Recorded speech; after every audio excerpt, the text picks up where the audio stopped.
Hello everyone, welcome to Reddy chemistry classes. तो आज के सेशन में डिस्कस करने वाला टॉपिक है kinetic theory of gases. Kinetic theory of gases. So kinetic theory of gases को सबसे पहले 1738 में बर्नौली साइंटिस्ट ने इंट्रोड्यूस किया था। इसको फर्दर 1860 में क्लॉसियस,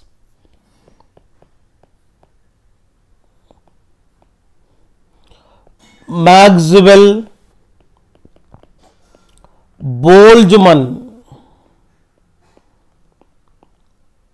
बोल्जमन साइंटिस्ट ने इसको डेवलप किया था। डेवलप करने के बाद इसके बारे में सम इंपॉर्टेंट पोस्टुलेट्स बताया है। So what are the important postulates of kinetic theory of gases, इसको अपन डिस्कस करेंगे। तो यहां पे रहने वाले सबसे इंपॉर्टेंट पॉइंट है, देखिए मैं आपको बताना चाहता हूं।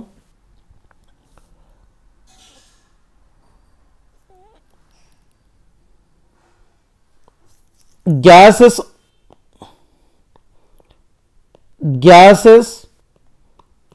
are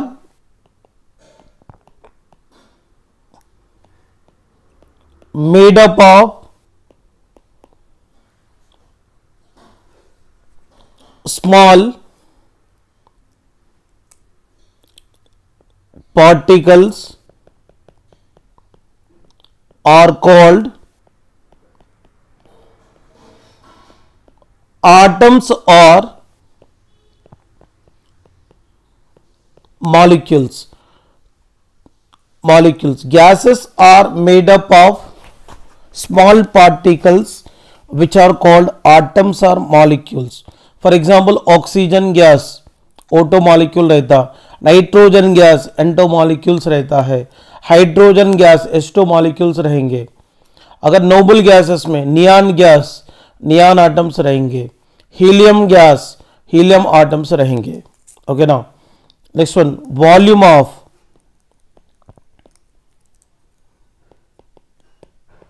individual atom or molecule is considered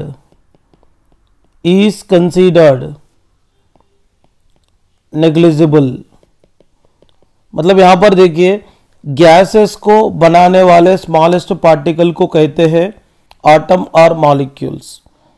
okay, और सिंगल आटम का और सिंगल मॉलिक्यूल का वॉल्यूम को total volume of the container के रेस्पेक्ट में नेग्लेक्ट करा है, इसलिए वॉल्यूम ऑफ वन आटम और one molecule is consider as a negligible volume. Okay ना, नेक्स्ट पॉइंट देखेंगे, gas molecules are always in rapid random motion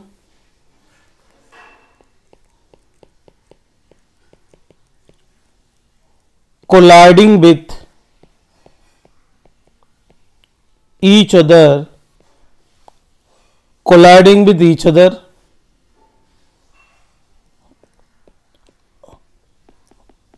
and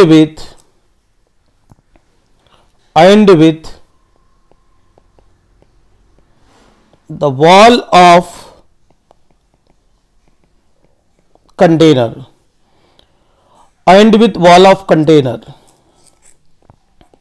next one, यहां पर देखिए गैस मॉलिक्यूल हमेशा रैपिड रैंडम मोशन में होते हैं, मतलब गैस मॉलिक्यूल अलग अलग स्पीड के साथ अलग अलग मोशन में घूमते रहता है और गैस मॉलिक्यूल एक दूसरे के साथ भी मतलब कोलिजन करता है, मतलब एक दूसरे के साथ टकराते हैं। और इसके अलावा जिस कंटेनर में गैस है वो कंटेनर के वॉल्स ऑफ द कंटेनर को भी टकराते हैं। मतलब गैस मॉलिक्यूल अलग अलग मोशन में, मतलब अलग अलग डायरेक्शन में घूमने के समय गैस मॉलिक्यूल एक दूसरे के साथ कोलिजन करते हुए ही वॉल ऑफ द कंटेनर के साथ भी कोलिजन करता है। और यहां पे देखिए collision among gas molecule, collision among gas molecules is perfectly elastic, that is there is no loss in kinetic energy, and moment during such collision, मतलब collision between the gas molecule हमेशा perfectly elastic होता है।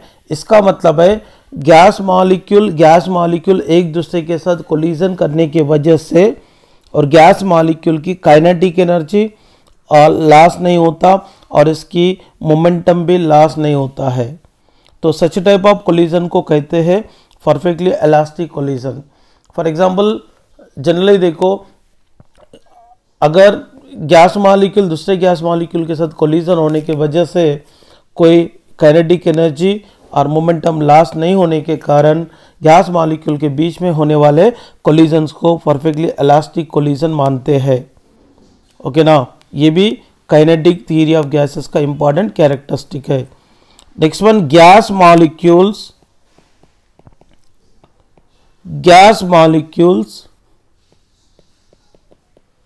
neither attract nor repel each other. Gas molecule neither attract nor repel each other. तो gas molecule के बीच में कोई attraction नहीं है, कोई रिपल्शन भी नहीं रहता, बल्कि कौन बताया था? काइनेटिक थ्योरी ऑफ गैसेस में ये इंफॉर्मेशन दिया था। इसका मतलब गैस मॉलिक्यूल के बीच में अट्रैक्शन नहीं है, ना कोई रिपल्शन नहीं है। एंड इसके अलावा मैं आपको बताना चाहता हूं, pressure exerted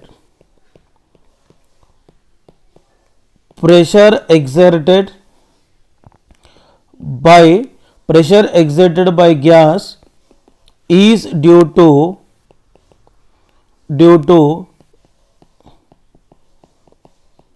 collision of gas molecules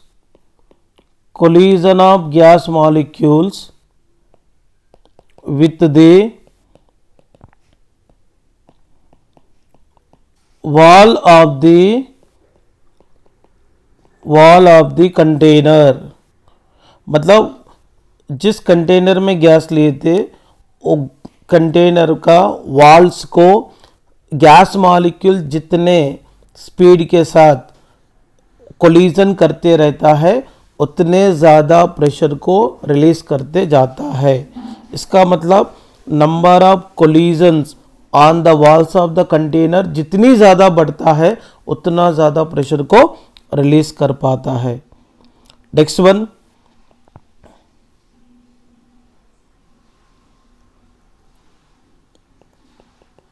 kinetic energy of gas molecules depends only on absolute temperature तो kinetic theory of a kinetic theory of gases के स्टेटमेंट के अनुसार यहाँ पर एक स्टेटमेंट ऑब्जर्वेशन कर लो, kinetic energy of a gas molecule हमेशा टेम्परेचर पे डिपेंड करता है। तो टेम्परेचर बढ़ेंगे तो कौन बढ़ता, काइनेटिक एनर्जी बढ़ता है। Kinetic energy directly proportional to absolute temperature. Next one, the force of gravity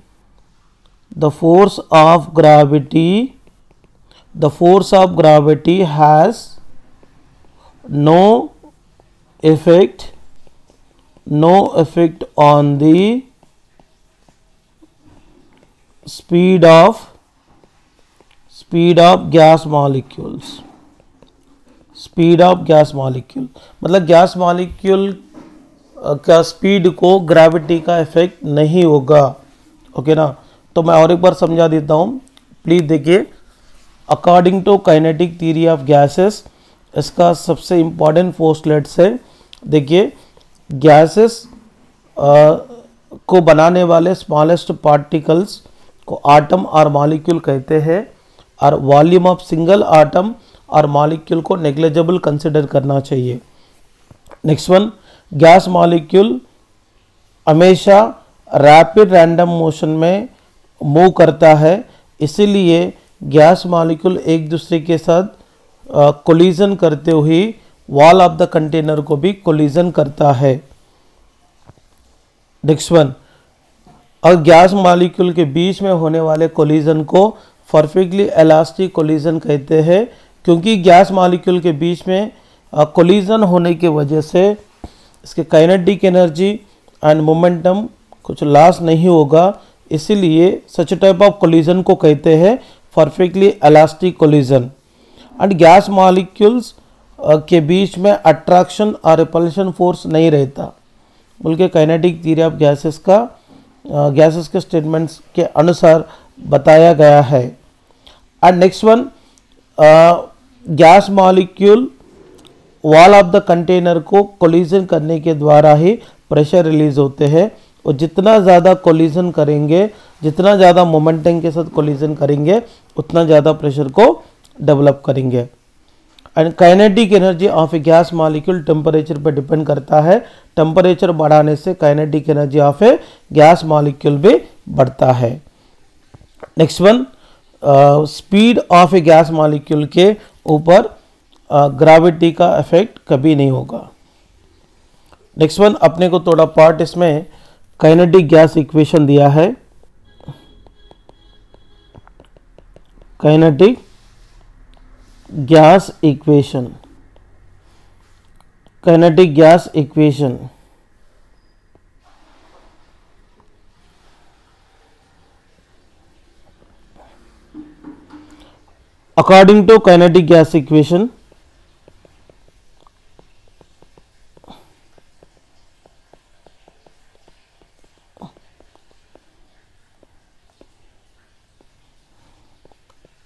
according to kinetic gas equation, देखिए PV is equal to 1/3 mn u RMS square. तो यहाँ पे P बोले तो pressure of a gas,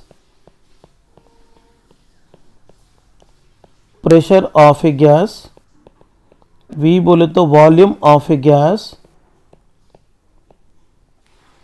okay, और यहाँ पे M बोले तो मॉलिक्यूलर वेट ऑफ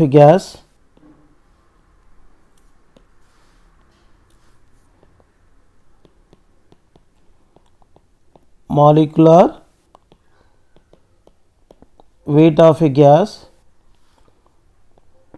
N बोले तो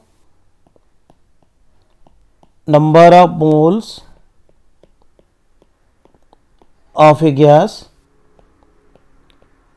U RMS बोले तो रूट मीन स्क्वेयर वेलोसिटी, सीधा समझ लो velocity of a gas.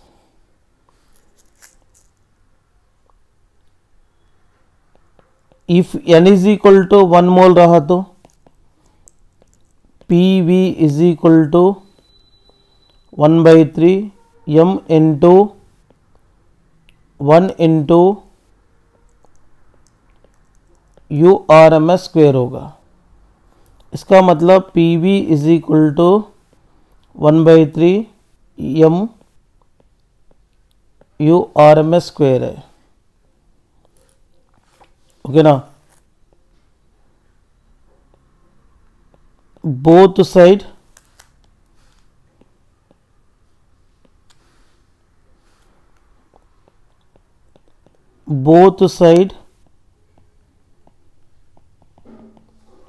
Multiply with 1/2, दोनों तरफ 1/2 से मल्टीप्लाई करेंगे। 1/2 PV is equal to 1/2 into 1/3 m URMS square. इसको ऐसा लिखेंगे 1/2 PV is equal to 1/3 into 1/2 URMS square. Kinetic energy is equal to 1/2 mv square रहता, अपन v के जगह RMS भी लिख सकते हैं। देखिए URMS स्क्वेयर, ये काइनेटिक एनर्जी का फॉर्मूला है। देखिए 1/2 PV is equal to 1/2 m URMS square की जगह लिखेंगे kinetic energy. So kinetic energy is equal to, ये 3 को इधर लाए तो क्या होगा 3/2 PV।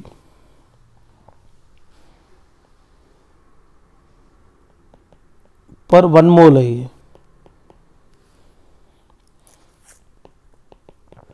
According to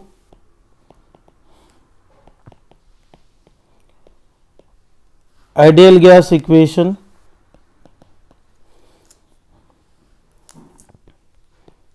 PV is equal to nRT। if n is equal to 1 mole रहा तो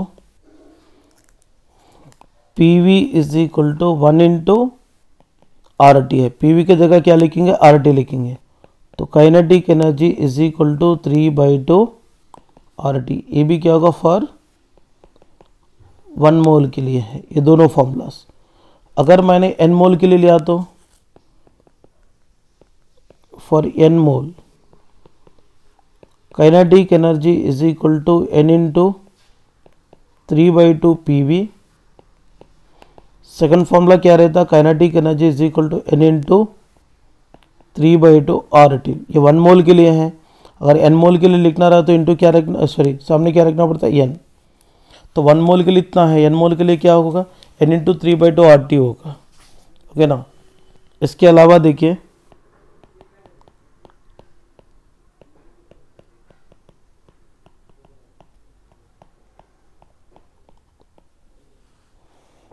average kinetic energy,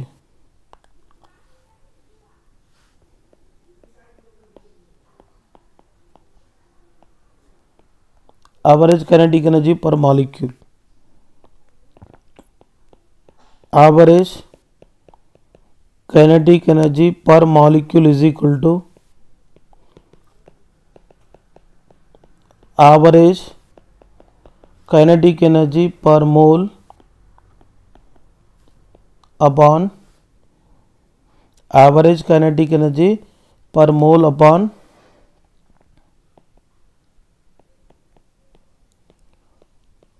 अवागाड्रोस number Na। Okay, average kinetic energy per molecule is equal to average kinetic energy per 1 मोल क्या रहता 3/2 RT। Avogadro number बोले तो 6.023 into 10⁻23 रहता। चलो मैंने अभी क्या करता हूँ, यहाँ पे अवोगाड्रो नंबर की जगह Na लिखता हूँ। तो यहाँ पे क्या होता है बताओ 3/2 into R/Na into T. But यहाँ पे R/Na इज इक्वल टू के। R/Na इज इक्वल टू के। के बोले तो क्या होगा बोल्ट्जमैन कांस्टेंट।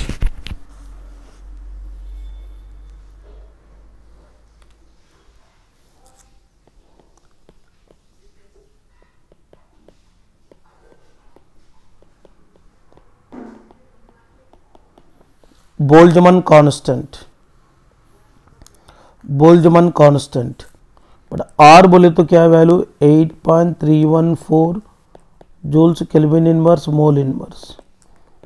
Na बोले तो क्या होगा अवोगाड्रो नंबर 6.023 इंटू 10⁻23, ये कांस्टेंट रहता है। So K is equal to R बोले तो 8.314 अपॉन 6.023 इंटू 10⁻23। ये पूरा कैलकुलेट करने के बाद अपने को मिलने वाले हैं 1.38 इंटू 10⁻23 जूल्स केल्विन इनवर्स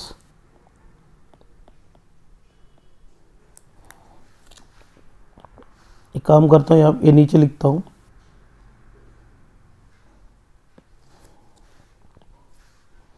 यहाँ पे K इज इक्वल टू होता है 1.38 into 10⁻23 joules kelvin inverse molecule inverse होता है। देखिए यहाँ पे R/Na की जगह क्या लिखेंगे K लिखेंगे। Therefore average kinetic energy per molecule is equal to 3/2 kT। Okay ना, इसको सिस्टमैटिकली रीड करना पड़ता और नोटबुक में इसको क्लियरली नोट करना पड़ेंगे। जितना मैं पॉइंट्स बताया उतना पॉइंट को समझने की कोशिश करो और इसके बेस पे क्वेश्चन कैसा आता है वो भी डिस्कस करेंगे। Already kinetic gas equation discuss किए थे और इसके रिलेटेड सम फॉर्मूलास है। पहला formula kinetic energy is equal to number of moles n into 3/2 PV। अगर नंबर ऑफ मोल्स देकर टेम्परेचर दिया तो काइनेटिक एनर्जी को फाइंड करने वाले formula kinetic energy is equal to n into 3/2 RT। Third is average kinetic energy per molecule that is 3/2 kT। के बोले तो बोल्ट्जमैन कांस्टेंट, इसका वैल्यू है 1.38 into 10⁻23 joules kelvin inverse molecule inverse. के बोले तो बोल्ट्जमैन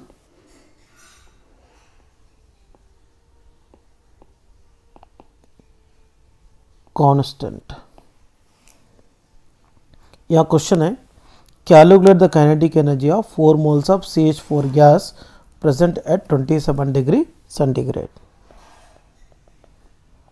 तो kinetic energy is equal to n into 3/2 RT।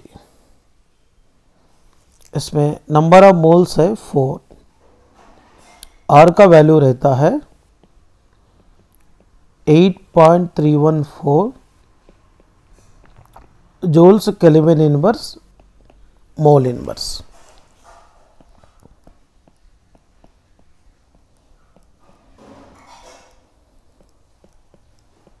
Okay, kinetic energy is equal to number of moles कितने 4 इंटू 3/2 इंटू 8.314 इंटू टेम्परेचर क्या है यहाँ पर 27 डिग्री सेंटीग्रेड, मतलब 27 प्लस 273 टोटल कितना होता है 300 केल्विन है।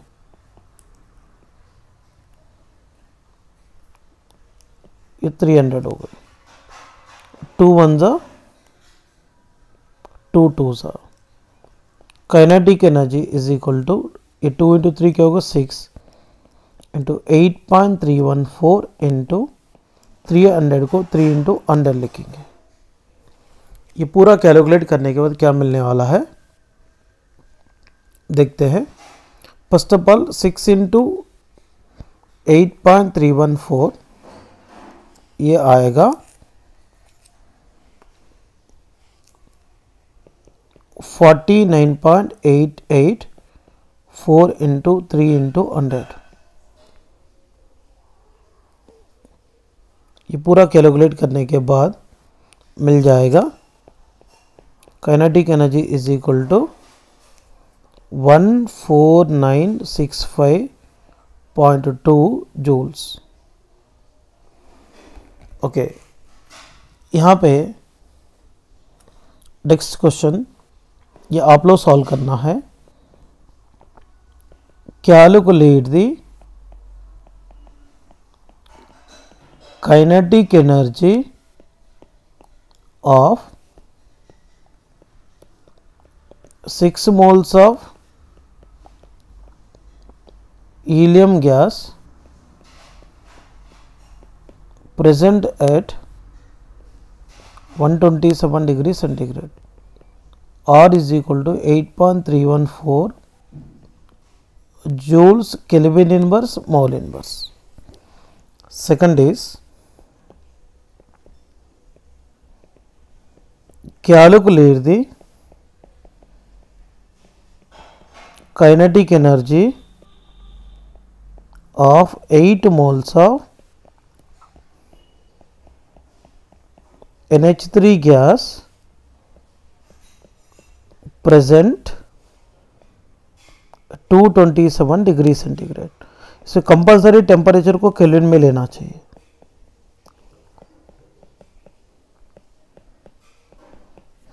ये 2 क्वेश्चन और इसके अलावा और एक क्वेश्चन दे रहा हूं।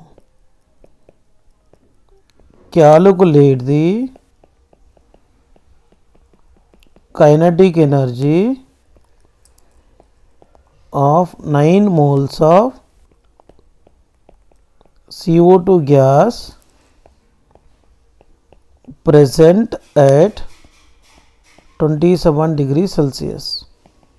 R is equal to 8.314 joule Kelvin inverse mole inverse.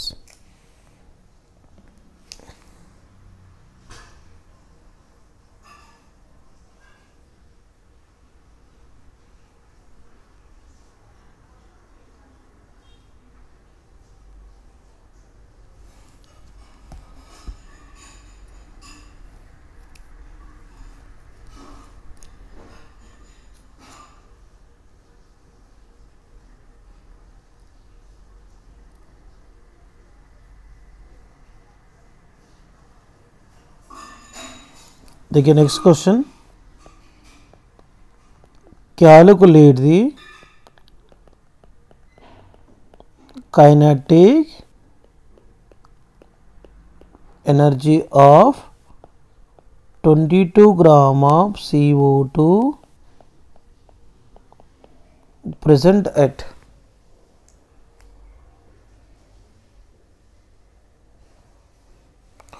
22 gram of CO2 present at 27 degree centigrade. Kinetic energy is equal to N into 3/2 RT. यहाँ पे calculate the kinetic energy of 22 gram of CO2 gas present at 27 degree centigrade. But यहाँ पे temperature दिया था 27 degree Celsius. इसको kelvin में लेने के लिए इसको 273 एडिशन करना है, ये 300 केल्विन हो जाता। और यहाँ पे n मतलब weight of the CO2 upon molecular weight of CO2, क्योंकि नंबर ऑफ मोल्स दिए नहीं, वेट कितना दिया था 22। तो यहाँ पर weight is given, weight of CO2 22 gram and molecular weight of the CO2 44 gram. So 1 za 2 za 1 by 2 is the number of moles. Kinetic energy is equal to 1 by 2 into 3 by 2 into, यहाँ पे R की value क्या रहती है 8.314 joules kelvin inverse mole inverse, ये तो constant value है। और टेम्परेचर कितना 300 केल्विन।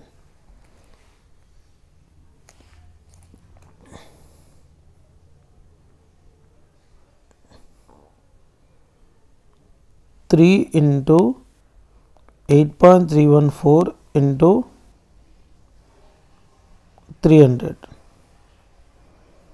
बाई 4, ये आएगा kinetic energy is equal to 1870.65 joules. Next question, calculate the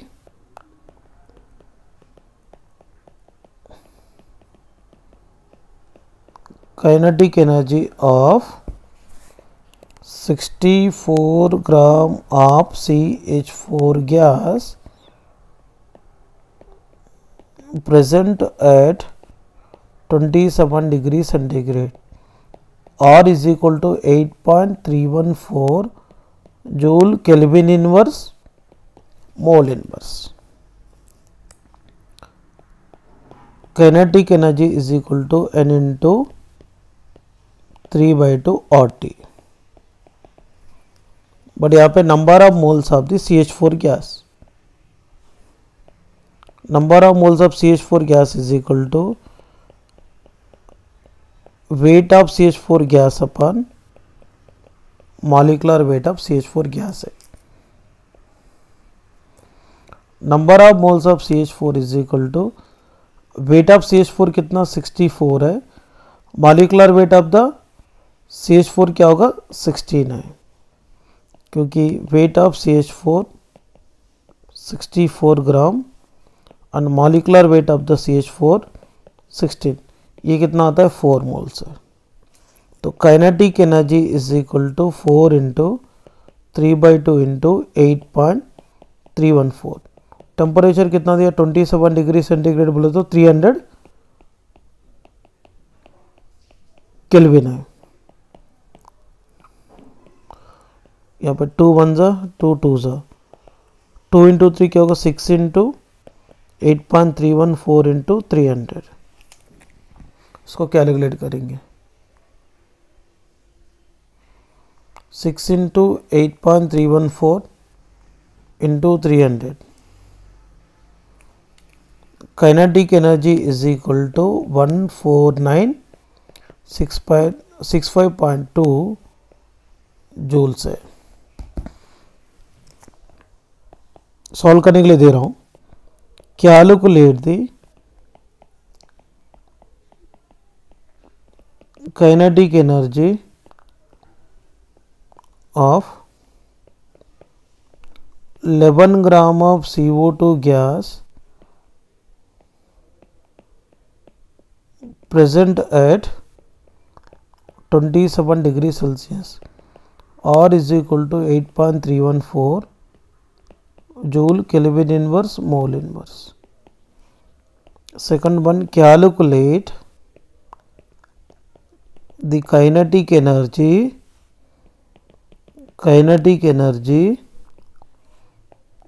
of 20 gram of helium gas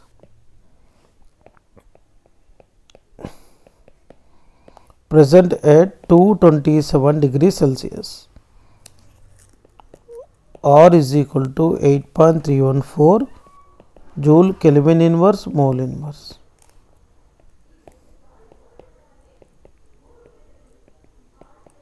Calculate the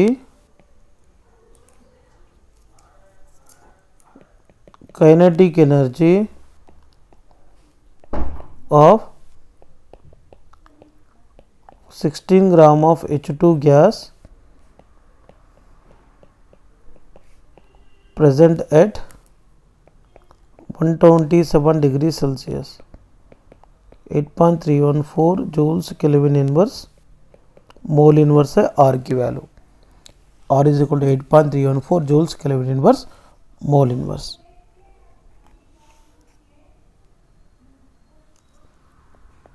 calculate the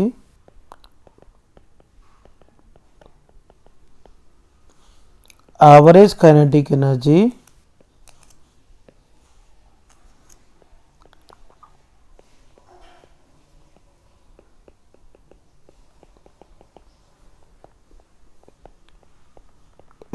of CO2 molecule at 27 degree Celsius।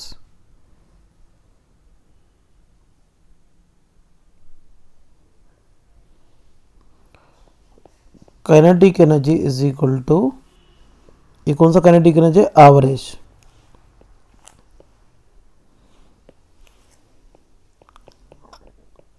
Average kinetic energy per molecule is equal to 3/2 kT। Temperature is equal to 27 degree Celsius, 27 plus 273 is equal to 300 kelvin हो जाता।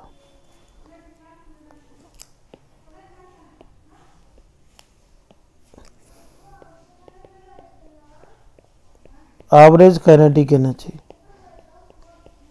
पर molecule is equal to formula use करना है, already मैंने दिया था। के बोले तो बोल्ट्जमान कांस्टेंट है 1.38 into 10 power -23 joules kelvin inverse molecule inverse. So average kinetic energy per molecule is equal to 3/2 into 1.38 into 10 power -23। Temperature कितना? 300। 2 1 0.69। ये पूरा कैलकुलेट किया तो क्या होगा? 3 इंटू 0.69 इंटू 300, ये होता है 621। 621 इंटू 10 पावर -23, और इसको ऐसे भी लिख सकते हैं 6.21 into 10 power -21 joules. 621 into 10 power -23 भी ले सकते हैं और 6.21 इंटू 10 पावर -21 भी ले सकते हैं। Calculate the average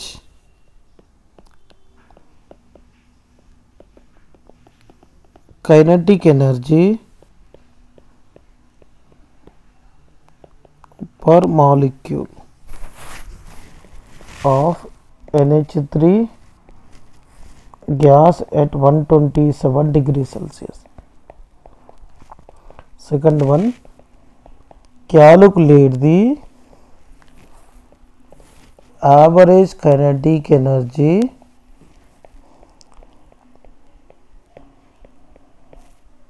per molecule of CO2 gas at 227 degree Celsius. इसमें K का value 1.38 into 10 power -23 joules kelvin inverse molecule inverse. Boltzmann constant K is equal to 1.38 into 10 power -23 joules kelvin inverse molecule inverse. ये question compulsory solve करना चाहिए। Thank you students.